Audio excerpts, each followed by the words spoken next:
Thank you, Darren. Thanks for putting your trust in me to open the second part of this session. If you were here for the first part, I hope you really enjoyed it. I definitely did. And if you weren't here, then I'd definitely check it out online on the replay. So as Darren said, I'm here to kind of perhaps give some perspectives from about how the investment community sees the mobile opportunity over the next 10 years. Now, I've only got 5 minutes.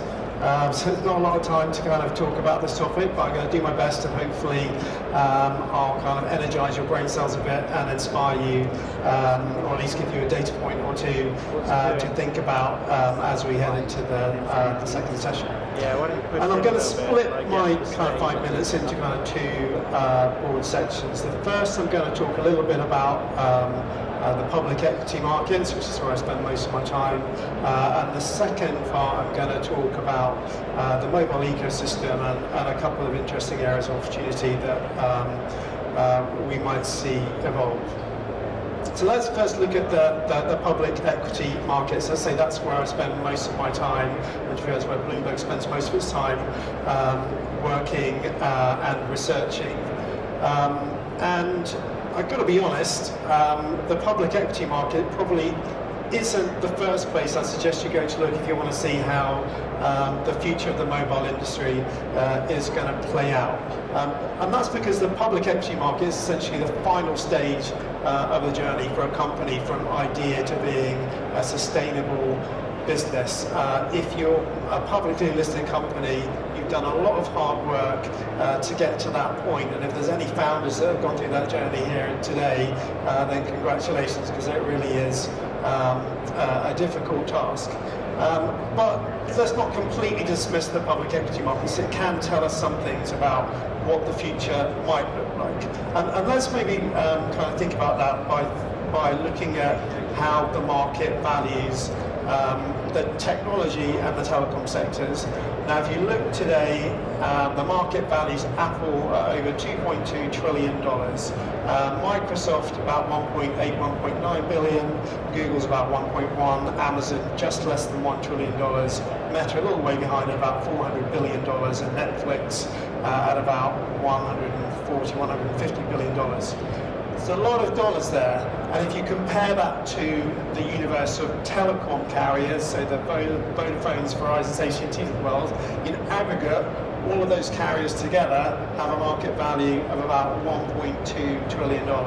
So about the size of Google, the entire global universe of telecom carriers. So what does that tell you? It tells you that the market places a huge amount of value in services and the consumer, in particular consumer hardware that goes alongside those services, and not a huge amount of value in the networks that essentially underpin and enable all of that ecosystem to actually exist.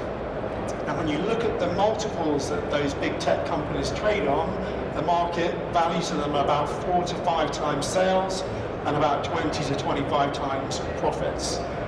That's significantly higher than the overall kind of publicly investable universe on average. So that's telling you that the market thinks these businesses are the future. They're here to stay. They're not going to get disintermediated or disrupted.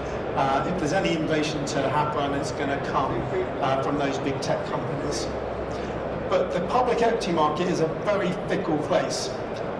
Those companies are only valued like they're the future to the point where suddenly the world changes, and it only needs one data point, one little kind of change in the trend, one bit of news flow, and suddenly what was seen as the great bright star of the future suddenly becomes yesterday's news. The market turns incredibly quickly. So although that's what the market's saying today, it may change tomorrow. And I think it's worth bearing in mind that all those companies I mentioned, Google, Facebook, or Meta as it's called now, Microsoft, Apple, started in a garage, started as a PhD project. These businesses were once absolutely nothing, and new businesses that could become the giants of the future could today be in this room as kind of small founder-led organizations that kind of strike upon an amazing idea that gets momentum. So, who knows? In 10 years' time, someone in this room may well end up being the founder of the next Google, Apple, or Microsoft, it's not impossible by any stretch of the imagination. So with that context, let's kind of then move to the second part of my talk, which is about what could happen over the next 10 years in the mobile ecosystem, and trying to kind of connect some of these things together.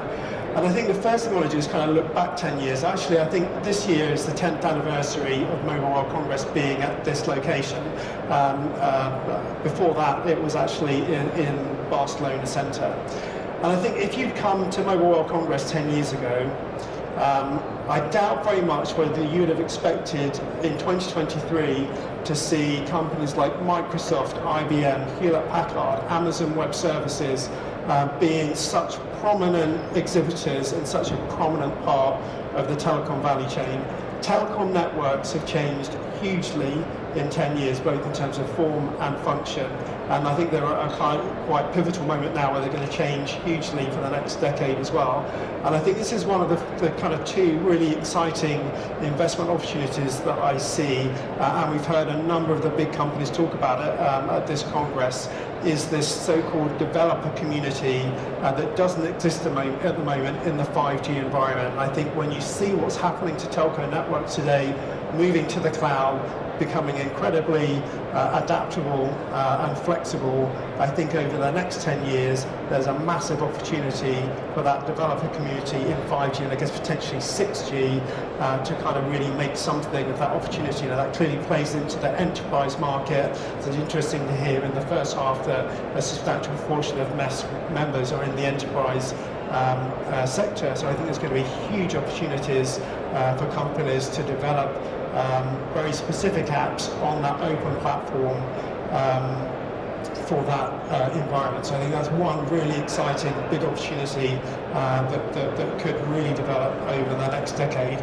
And personally, I don't think the telcos are going to be able to grasp that opportunity. I think it's going to be either the existing IT service style companies or the existing service companies like Google or some kind of new startups that are going to really see an opportunity and have the imagination and energy to go after it. So that's the first of the opportunities. The second one relates to what we all carry, which is the smartphone.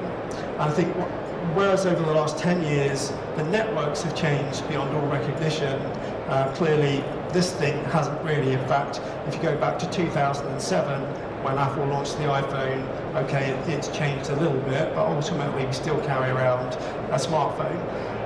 Now, I'd kind of like to think when I see everything that goes on at Congress this year and in previous years that actually there's a quite fundamental change in our personal communication device that's going to happen maybe in the next decade.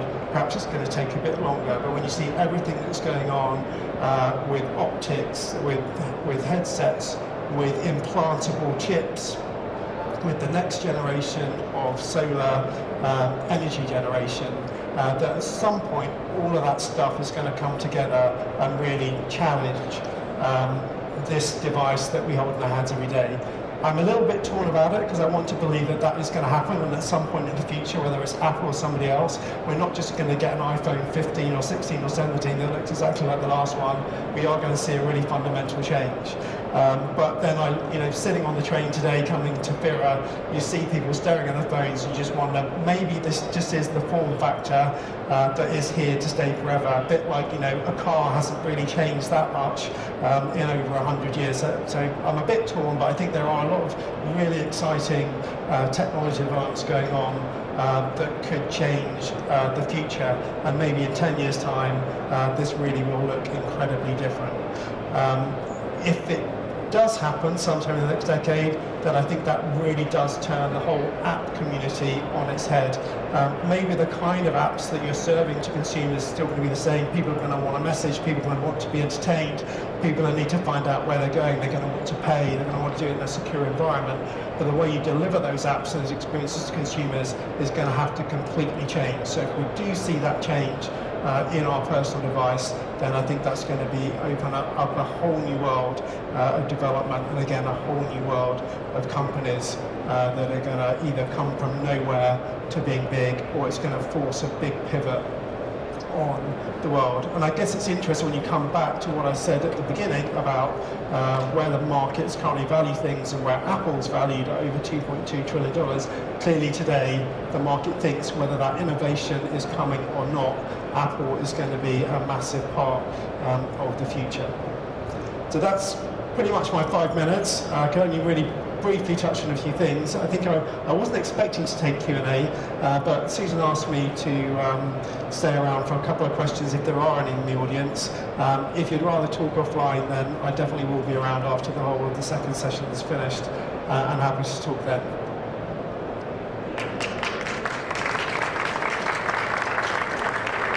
Does anybody have a question? No? Or can't see anything. Okay, well, if you do have a question afterwards, then I'm happy to take one. Ah, there we go.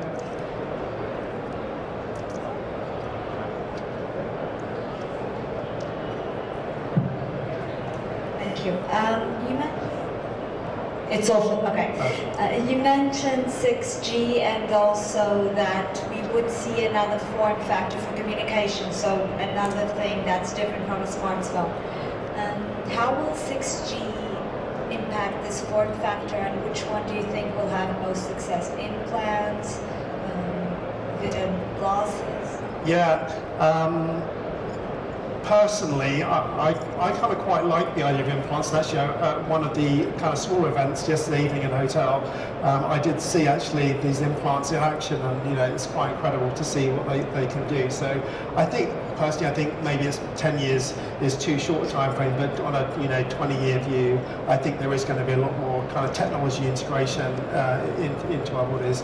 6G actually interesting. I think it's still really early to kind of form any strong conclusions, but I got a demo yesterday of the 6G signaling on the Nokia stand. I was actually the guinea pig to walk down the aisle, and I think it's actually interesting to me there that actually they're using the radio frequency to kind of geolocate things in three dimensions. So I think actually that almost takes away the need for some technology in terms of actually how you interact with a network going forward. So I think 6G is going to really fundamentally change how you think about how objects are seen and monitored within a network environment.